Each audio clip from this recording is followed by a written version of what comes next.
Good day, my dear students. For today's video, we're going to tackle about salaries and wages. So I have decided to create a YouTube video playlist. So this is a YouTube series about salaries and wages, or all of the topics that we have had in the first quarter. So this is because a lot of things had happened for the past days, and it is good to have something that we can get back to from time to time to remind us of the topics that we have had in preparation also for your first quarterly assessment. So this is for your own mastery. You can share it with your friends and all of the people that wanted to learn about salaries and wages deductions and the likes. So let's get down to business. So the learning competency that we need to target is you, my dear students, should be able to calculate weekly or monthly wages from an annual salary, wages from an hourly rate, including situations involving overtime and other allowances, and earnings based on commissions and piecework. So this is how I wanted to structure my lesson. First, I wanted to discuss the important terms and formula, which includes the differences between the salary and wages, and also the multipliers for overtime, for night shift, for holidays, and the likes.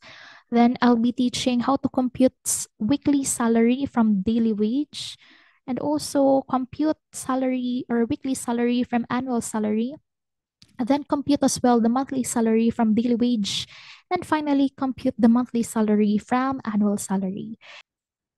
So let's get down to business. When we say wage, this is the money you earned based on the number of hours, days, tasks, or items you complete. So it's common for daily or hourly job. So ang tatandaan lang po dito, my dear students, when we say wage, per oras or kaya naman per araw kang sinasahuran. Yun po yung wage. So dumidepende po siya sa kung gaano ka kasipag. Yun po yung parang benefit kapag wage ka. Kapag nag-earn ka in terms of wage, kapag masipag ka, marami kang sasahurin. Yun nga lang, pagod tayo dito sa wage. So, wage po, my dear students, can be in terms of hourly. We call that hourly wage, money earned per hour of work. So, for example, if you earn 150 per hour, the work and work 8 hours, your wage is 1,200 for that specific day. So, yung hourly wage dito is ito pong 150 per hour. Pero kapag daily wage naman po tayo, money earned per day of work. So for example, if you earn 500 pesos per day and work 24 days a month, so that is 500 times 24 days for that month. So your monthly wage is 12,000 pesos. Now, my dear students, itong 12,000 pesos na ito, hindi pa ito fixed. Kasi for example, kung hindi ka naman umabot ng 24 days, ibig sabihin halimbawa naka 20 days ka lang. So 500 times 20, so that is 10,000 lang. Okay? So, yun. So, dito sa wage, hindi fixed yung nakukuha mo. So, when we say salary naman, this is fixed.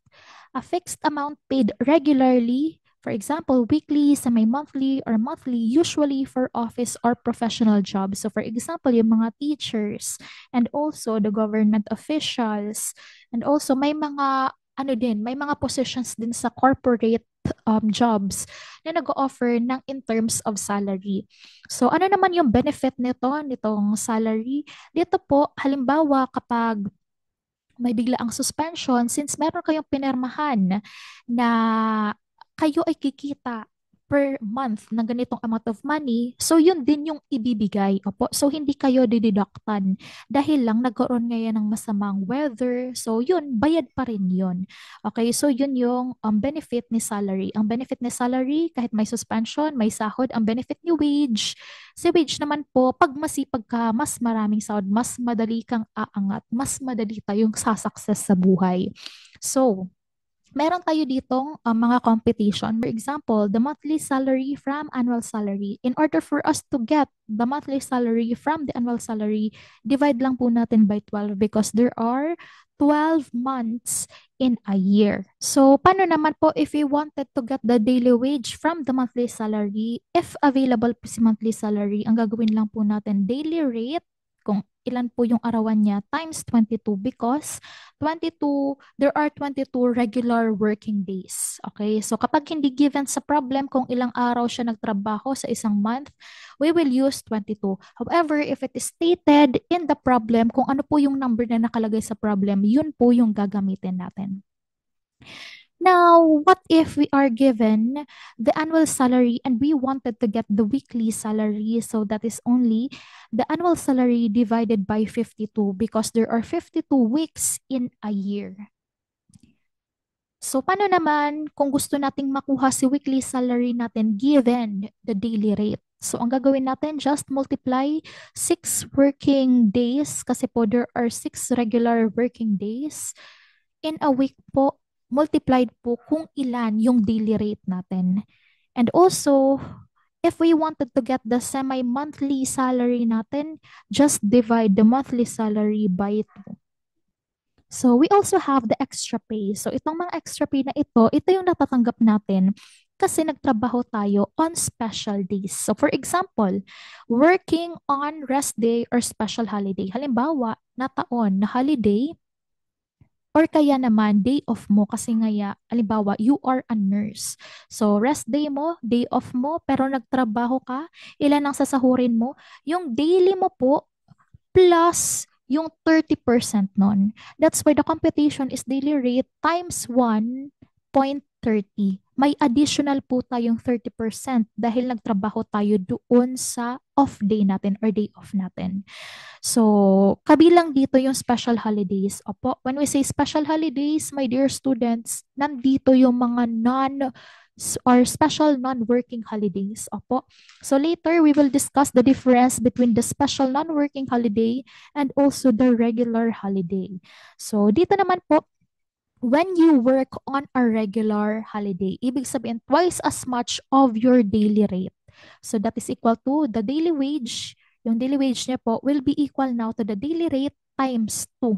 Opo, so twice as much. So anong pinagkaiba ni special holiday kay regular holiday? Special holiday, my dear students, ito ay based lang sa ibinababang mga memorandums ni President o kaya naman dahil merong ibinaba na memo yung Congress na that specific day should be considered a special non-working holiday. So for example niyan is Idil Fitir na nababago, ano pa, mga Ninoy Aquino Day. So yan, my dear students, those are considered special non-working holidays. So 1.30 yung kailangan nating i-multiply from our daily rate.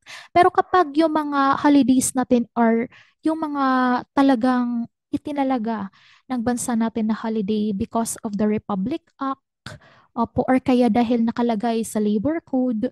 So, ibig sabihin po, my dear students, we will have twice as much of our daily rate for that. So, for example, mga Christmas, ano pa, Independence Day. So, yun, my dear students, ibig sabihin, pag nagtrabaho ka sa mga araw na yun, 2 times yung sahod mo. Okay, sa araw lang na yun. Opo, hindi naman yung monthly.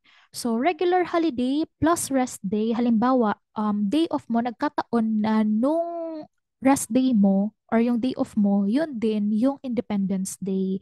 So, for example, ganun yung nangyari. Pero dahil masipag tayo mga empleyado, nagtrabaho tayo, ilan po yung matatanggap natin sa araw na yan? 260% more of our daily rate. So that is equal to the daily rate times 2.60 because in decimal po 260% is 2.60. Okay?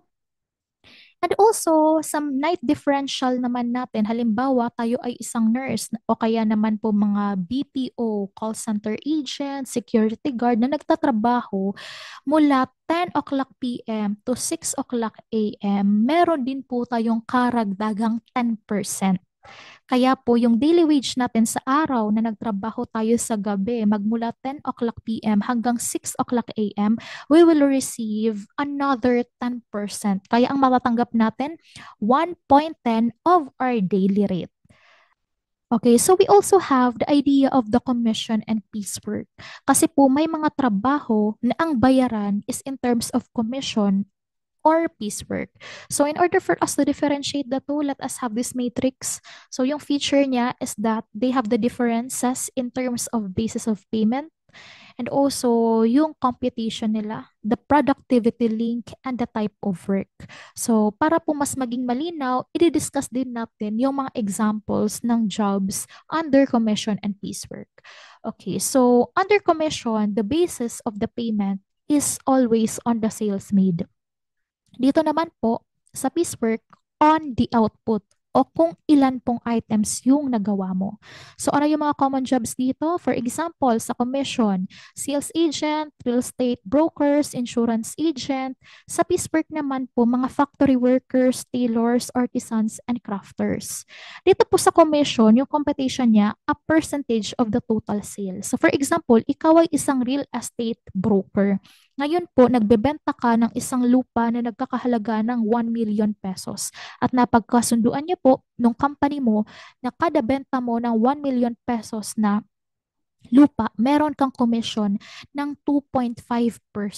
So, ibig sabihin po, 2.5% nun pong 1 million na yon mapupunta sa'yo dahil ikaw yung nagbenta. So, 1 million times 0.025, so that is actually 25,000 pesos. So, ibig sabihin po, kahit wala kang inilabas na pera, opo, laway lang ang puhunan, magkakaroon ka ng 25,000 pesos kada 1 million pesos na halaga ng lupa na kaya mong ibenta. Dito naman po sa piecework, a fixed amount per item completed. So halimbawa, ikaw ay isang mananahi sa isang kumpanya, for example, or sa isang factory.